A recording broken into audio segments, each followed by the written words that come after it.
سچائی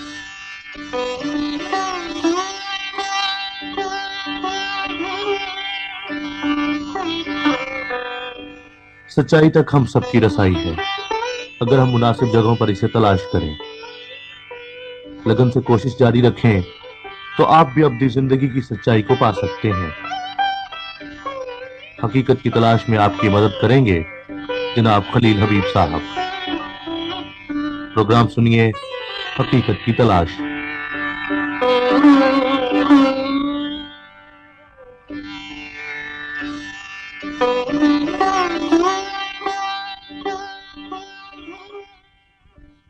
معزز سامعین، مسیح کے کفارے کو سمجھنے کے لیے پہلے گناہ کی نوعیت سمجھنا ضروری ہے، کیونکہ جب تک یہی معلوم نہ ہو کہ گناہ کیا ہے، اس کی معافی کے بارے میں کیا کہا جا سکتا ہے۔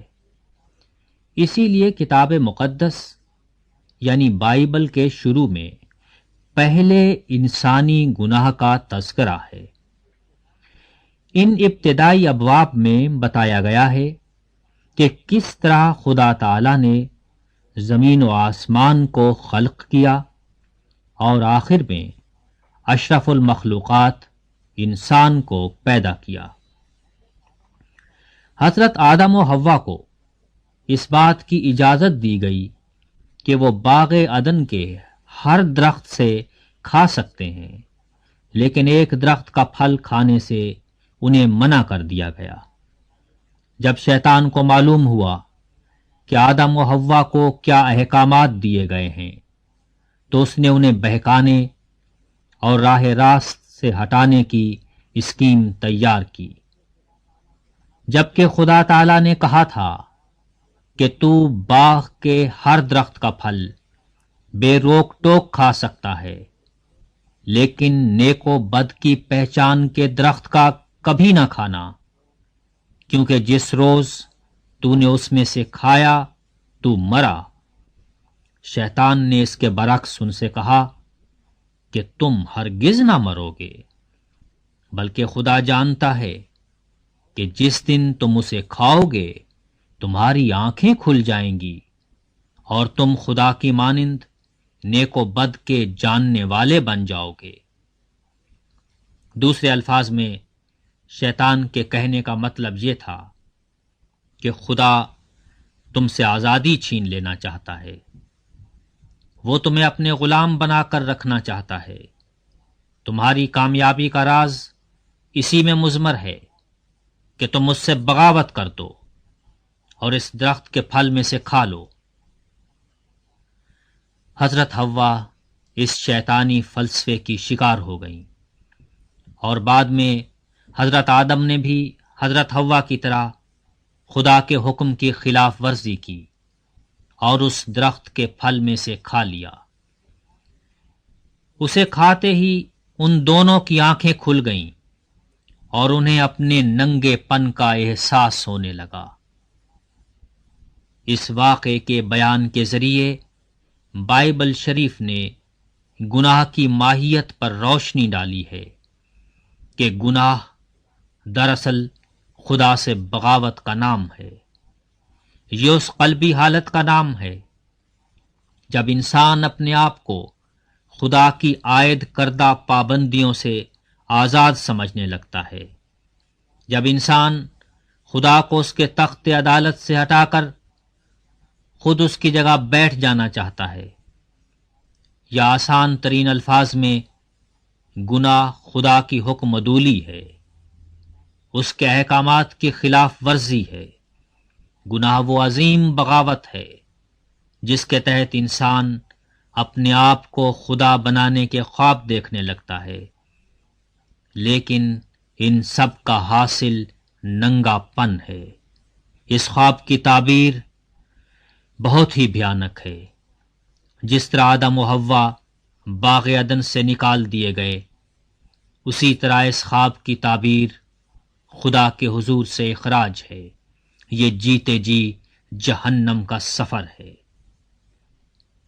سامعین گرامی، جب ہمارے جد امجد ہمارے بزرگ باپ آدم نے بہترین حالات میں بدترین فیصلہ کیا، تو ہم سے جو اتنے اچھے حالات میں نہیں رہ رہے، کس طرح کسی بہتر فیصلے کی توقع کی جا سکتی ہے؟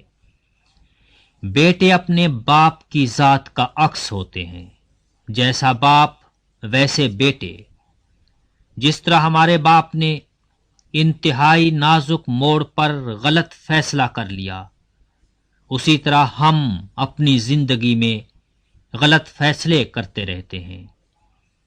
جس طرح ہمارے باپ نے خدا کے خلاف علم بغاوت بلند کیا، اسی طرح ہماری زندگیاں مجسم بغاوت ہیں۔ ہمارے جرم بغاوت کی ایک ہی سزا ہو سکتی ہے، اور وہ ہے موت، اور صرف موت۔ اس سے کم سزا ہمارے لیے تجویز ہی نہیں کی جا سکتی۔ آئیے حقیقت کے آئینے میں ذرا ہم اپنی ذات کا عکس دیکھیں۔ پیدائش سے لے کر موت تک ہماری زندگی بغاوت کی ایک مسلسل کہانی ہے۔ بچپن میں ماں باپ کی نافرمانی، زمانہ طالب علمی میں اساتذہ کی حکم عدولی، جوانی میں قانون سے انحراف، بڑھاپے میں پھر بچپن کا اعادہ۔ آخر یہ سب کچھ کیا ہے؟ کیا اس بات کا بیان ثبوت نہیں کہ گناہ ہماری گھٹی میں پڑا ہے، ہماری جبلت ہے، ہماری فطرت ثانیہ ہے، یہ ہمارے باپ کی میراث ہے جس سے ہم کسی قیمت پر الگ نہیں ہونا چاہتے۔ گناہ ہمارے جد امجد کا ورثہ ہے۔ ہم گناہ میں پیدا ہوتے ہیں اور گناہ میں مر جاتے ہیں۔ ہم میں سے ہر ایک کے چہرے پر بڑے بڑے حروف میں لکھا ہے، گناہ گار انسان۔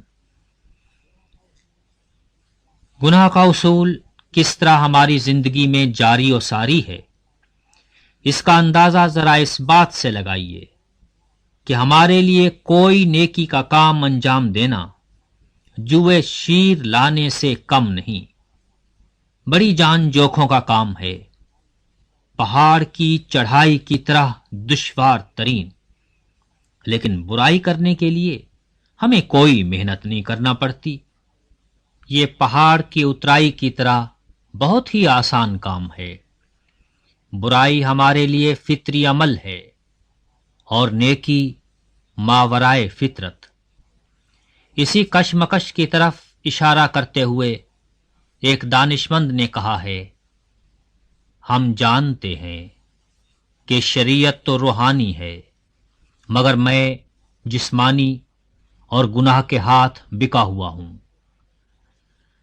اور جو میں کرتا ہوں اس کو نہیں جانتا، کیونکہ جس کا میں ارادہ کرتا ہوں وہ نہیں کرتا، بلکہ جس سے مجھ کو نفرت ہے وہی کرتا ہوں۔ اور اگر میں اس پر عمل کرتا ہوں جس کا ارادہ نہیں کرتا، تو میں مانتا ہوں کہ شریعت خوب ہے۔ پس اس صورت میں اس کا کرنے والا میں نہ رہا، بلکہ گناہ ہے جو مجھ میں بسا ہوا ہے، کیونکہ میں جانتا ہوں کہ مجھ میں یعنی میرے جسم میں کوئی نیکی بسی ہوئی نہیں۔ البتہ ارادہ تو مجھ میں موجود ہے، مگر نیک کام مجھ سے بن نہیں پڑتے۔ چنانچہ جس نیکی کا ارادہ کرتا ہوں وہ تو نہیں کرتا، مگر جس بدی کا ارادہ نہیں کرتا اسے کر لیتا ہوں۔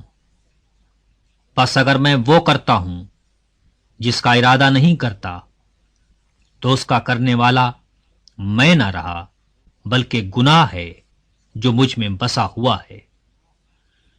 غرض میں ایسی شریعت پاتا ہوں کہ جب نیکی کا ارادہ کرتا ہوں تو بدی میرے پاس آ موجود ہوتی ہے، کیونکہ باطنی انسانیت کے روح سے تو میں خدا کی شریعت کو بہت پسند کرتا ہوں، مگر مجھے اپنے اعضاء میں ایک اور طرح کی شریعت نظر آتی ہے جو میری عقل کی شریعت سے لڑ کر مجھے اس گناہ کی شریعت کی قید میں لے آتی ہے جو میرے اعضاء میں موجود ہے۔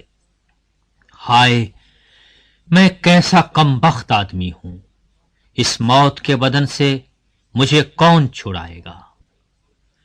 جب پہلے انسان کے پہلے گناہ نے اس پر موت کی مہر ثبت کر دی تو خدا نے اسی مصیبت سے چھٹکارے کا راستہ بھی فراہم کر دیا۔ یہ راستہ یسوع مسیح ہے۔